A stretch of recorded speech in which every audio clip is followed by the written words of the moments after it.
Fayyisaa Gammadaan jedhama. Abukaatoo Jawaar fi namoota isaa waliin hidhamanii jiraniiti. Har'a namoota sadi ta'anii abukaatota sadi ta'anii Jawaar argannee turre. Jawaar Mohaammed, Abubakar Garbaa, Shaddadin Tahaa fi Hamzaa Booranaa argannee turre. Akkuma beekamu kanaan dura manni murtii haala qabiinsa isaanii irratti fooyya'insi akka taasifamu jedhee ajajee ture. Har'a dhaqnee egaa wanni mirkaneeffanne qabiinsa isaanii irratti wanti fooyya'e hin jiru. Maayyuu waan adda addaatu dabalamee jira. Fakkeenyaaf obbo Jawaarii fi Abubakar kophaa isaanii hidhamanii kan jiran nama waliin arganii solitary confinement kan jedhamudha. Sirrii miti. Akkasumas maatii wal arguu irratti fageenya meetira 30 fi 40 gidduutti akka wal argaa jiranidha.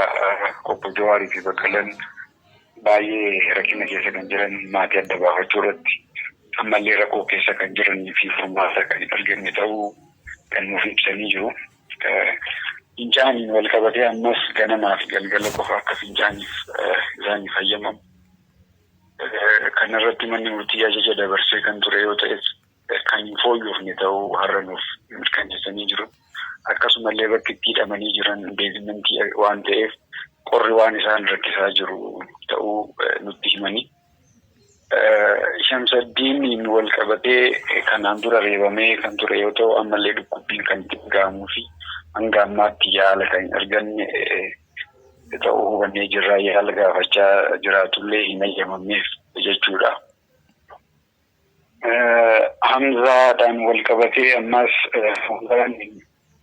dhukkuba dhiibbaa dhiigaatii fi sukkaaraatiin dararamaa akka jiru himee jira. Qorannoon gaaffii yeroo dheeraa booda torban tokko dura godhamee fi akka turee fi qorannoon sunis qorsa kan hin kennineef akka ta'e ammas torbee tokko qorannoon godhamee prescriptionii waan tureef akkasumatti kan turee fi har'a yeroo jalqabaatiif qorsa kan argate ta'uu nutti himee jira. Ammallee dhukkuba faatiitii fi waan kolesteroolii wajjin wal qabatuun akka rakkoo argaa jiru nutti himee jira.